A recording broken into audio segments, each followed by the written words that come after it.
Parents. NCERT के series में हम इस समय ज्योग्राफी पढ़ रहे हैं, जिसका हमने क्लास 6 का चैप्टर 1 का थ्योरी वाला पार्ट कवर कर लिया है। आज हम क्लास 6 चैप्टर 1 का क्वेश्चन एंड आंसर वाला पार्ट करेंगे, क्योंकि हम पूरी तरीके से इसे अच्छे से कवर करना चाहते हैं। कोई भी चीज़ हम इसमें छोड़ना नहीं चाहते हैं। तो इन केस अगर आपने थ्योरी वाला पार्ट नहीं कवर किया है तो पहले आप थ्योरी वाले पार्ट वाला वीडियो देख लें and then you come to this video. Okay, तो हमने थ्योरी वाला पार्ट सारा देख लिया है। अब हम बात करेंगे क्वेश्चंस की, बात करेंगे इसमें कौन कौन से क्वेश्चंस इसमें पूछे गए हैं, उनके क्या क्या आंसर्स हो सकते हैं, और कुछ क्वेश्चंस के आंसर आप खुद देंगे जो ऑब्जेक्टिव टाइप्स हैं। हालांकि क्योंकि हमने सारी चीज़ों को पढ़ रखा है। तो एक्सरसाइज फर्स्ट कहता है कि जो पहला क्वेश्चन उसमें कहा जाता है कि how does planet different from the star, मतलब फ्रॉम ए स्टार। जो प्लैनेट्स होते हैं वो एक स्टार से अलग क्यों हैं? तो मैंने आपको बता रखा है जो प्लैनेट की डेफिनेशन है और जो स्टार की डेफिनेशन है, इसी के माध्यम से आप इसका आंसर फाइंड आउट कर सकते हैं। आप कह सकते हैं दैट एक स्टार के पास क्या होता है, खुद का हीट होता है और खुद की लाइट होती है।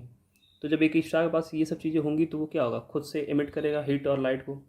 और एक जो प्लैनेट होता है, प्लैनेट के पास ये सब चीज़ें नहीं होती हैं, वो किसी स्टार की सहायता से ही क्या करता है, चमकता है। तो ये सबसे बड़ा डिफरेंस हो गया।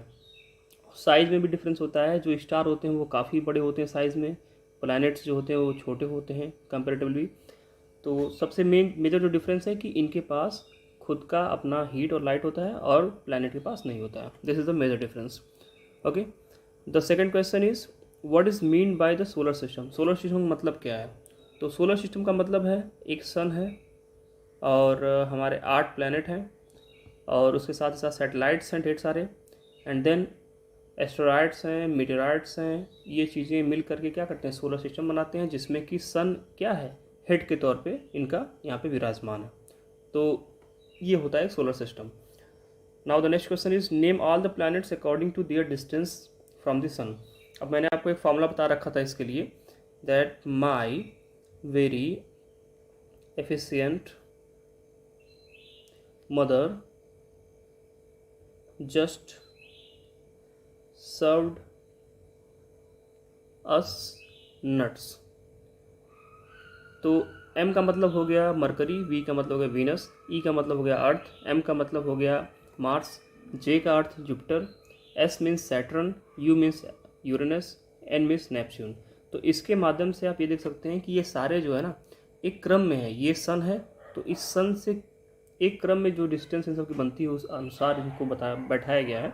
तो आप इस यहाँ से आपको ये पता चल सकता है कि कौन सा प्लैनेट पहले आ रहा है। तो आप देख रहे हैं M सबसे पहले है, मरकरी सबसे पहले आएगा, एंड नट्स जो कि नेपच्यून है ये सबसे लास्ट में आएगा। तो इसके अकॉर्डिंग आप इसे सेट कर सकते हैं कि कह रहा है क्वेश्चन में name all the planets according to their distance from the sun. तो पहले मरकरी है, then Venus, then Earth, then Mars, then Jupiter, then Saturn, then Uranus, then Neptune. Okay, so ये भी हमने देख लिया। और अब जो नेक्स्ट क्वेश्चन है वो कहता है कि why is the earth called a unique planet. तो इसके बारे में हमने पढ़ा था अपने थ्योरी वाले पार्ट में। यूनिक प्लैनेट क्यों कहा जाता है? क्योंकि हमारा जो सोलर सिस्टम है अभी तक, सिर्फ सोलर सिस्टम की बात ना करें, बाकी यूनिवर्स में भी अभी तक जो भी हमें ज्ञात प्लैनेट हैं, मतलब जिन भी प्लैनेट्स के बारे में हमें पता है, उन सब में अगर कंपेयर करें, specially in our solar system, then the earth is the only planet where the life is possible, where the life is possible. And life is possible why? क्योंकि यहाँ पे क्या मिलता है, हमें मिलता है यहाँ पे वाटर मिलता है, और इसका जो एटमॉस्फेयर है, इस एटमॉस्फेयर में जो जो लाइफ गैसेस होती हैं, लाइक जो ऑक्सीजन है, इन सब चीज़ों का भी हमें प्रचुर मात्रा में हमें यहाँ पे मिलते हैं ये। तो जीवन जीने के लिए जो भी चीज़ें चाहिए वो चीज़ें हमें यहाँ पे मिलती हैं। और सबसे ज़रूरी बात कि सन से जो इसका डिस्टेंस है वो इतना अप्रोप्रिएट है कि न तो यहाँ ज़्यादा गर्मी होती है, ना ज़्यादा यहाँ पे ठंड पड़ती है। इस वजह से भी इसका एटमॉस्फेयर बन पाया है। तो ये रीज़न सबसे बड़ा क्या है कि यहाँ पे लाइफ मिलती है, इसलिए यूनिक प्लैनेट है हमारा अर्थ, और कहीं पे भी आपको लाइफ नहीं मिलता है। Okay, then the next question is why do we see only one side of the moon always. हम हमेशा मून का सिर्फ एक ही वाला हिस्सा क्यों देखते हैं, बाकी वाला हिस्सा, पीछे वाला हिस्सा क्यों नहीं देखते हैं? देन विषय की जो मून होता है वो अब क्या करता है कि पृथ्वी का एक पूरा चक्कर लगाने में उसे कितना दिन लगता है, 27 डेज लगते हैं। और इतने ही टाइम में वो अपने एक्सिस पर भी क्या करता है, एक बार पूरा घूम जाता है। तो जैसे जैसे वो चक्कर लगाता है उसी तरह से वो अपने एक्सिस पे भी घूमता रहता है। तो कभी ऐसा हो ही नहीं पाता है कि हम उसका पीछे वाला साइड देख पाएँ, क्योंकि सेम टाइम वो अपने एक्सिस पे रोटेट करने में भी लेता है और सेम टाइम में वो उस पृथ्वी का एक चक्कर भी लगा लेता है। This is the reason behind it that we always see one side of the moon. The next question is what is the universe. Universe क्या है? Then we can say universe is made of galaxies और galaxies are made of solar systems and it is very big and it consist billions of stars. Okay, ये चीज़ हम यहाँ पे कह सकते हैं। बहुत ही सिंपल सा क्वेश्चन है। नाउ ये तो हमने देख लिया जो छोटे छोटे एक्सरसाइजेस थे और बहुत ही ईजी थे क्योंकि हमने चैप्टर अच्छे से कवर किया हुआ है। नाउ द नेक्स्ट क्वेश्चन जो कि आप सब इसमें अपना आंसर करेंगे, तो आपको कमेंट बॉक्स में जाना है और बताना है कि जो ए का है उसमें कौन सा सही है। ए का फर्स्ट सही है, ए का सेकंड सही है, या ए का थर्ड सही है। The question is the planet known as the earth twin, मतलब पृथ्वी की जुड़वा बहन किसे कहा जाता है। ये क्वेश्चन भी हमने पढ़ रखा है। अब आपको इसमें से टिक करना है, अब बताना है कमेंट बॉक्स में कि कौन सा है। क्या ये ऑप्शन 1 है, 2 है, 3 है। तो ऐसे आपको करके ए का 1 या फिर ए का 2 कर देना है या फिर ए का 3 करके आपको ऐसे कमेंट बॉक्स में आंसर करना है। And then which is the third nearest planet to the sun. ये तो आप उससे निकाल सकते हैं बिल्कुल, my very efficient mother just served us nut, उसके माध्यम से भी आप इसे निकाल सकते हैं। And then all the planets move around the sun in a which path. तो ये आपको मैं बता देता हूँ, ये इलोंगेटेड पाथ में ये मूव करते हैं। ओके, इलोंगेटेड पार्ट में ऐसे ये मूव करते हैं। इस सन है हमारा, ऐसे ऐसे से ये मूव करते हैं। And the pole star indicates the direction to the, जो पोल स्टार होता है वो किधर का डायरेक्शन इंडिकेट करता है, तो इसके बारे में भी आप कमेंट बॉक्स में, अच्छा इसे देख ही लेते हैं। जो पोल स्टार है उसे हम नॉर्थ स्टार भी कहते हैं, तो सिंपल सा आंसर है इसका कि नॉर्थ में डायरेक्शन इसका देगा। तो आपको बस सिर्फ 2 क्वेश्चन के आंसर देने हैं, question number A and B. इसके आंसर कमेंट बॉक्स में मुझे बताएं।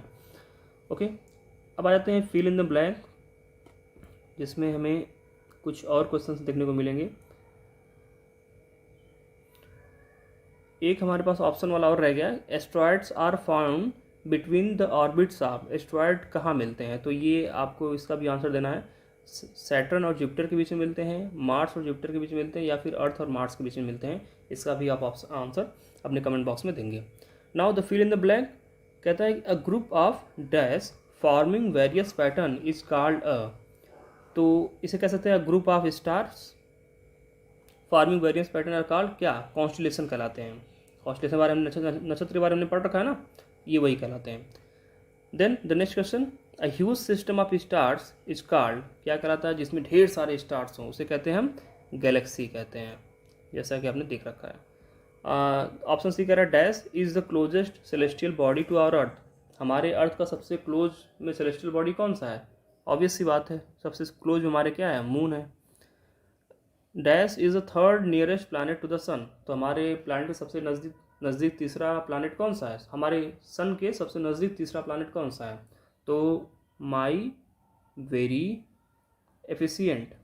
तो तीसरे नंबर पे क्या आ रहा है? ई, यानी कि अर्थ आ रहा है। तो अर्थ हमारे सन के नियरेस्ट तीसरा सबसे प्लैनेट है। ओके, तो यहाँ पे हो जाएगा Earth. Next question, planets do not have their own, क्या नहीं है होता उनके पास? हीट नहीं होती and light, heat and light. Planets के पास हीट एंड लाइट नहीं होती, ये किसके पास होती है? स्टार्स के पास होती है।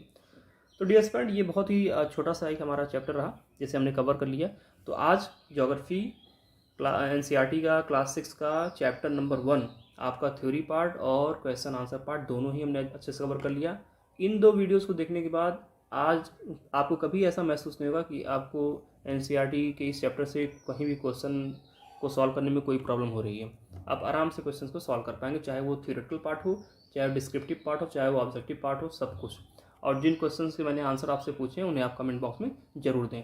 अगर मुझे लगेगा कुछ गलतियां हो रही हैं तो मैं उसका आंसर अगली वीडियो में आपको रिप्लाई कर दूंगा, या फिर हम कमेंट बॉक्स में इसको देख लेंगे।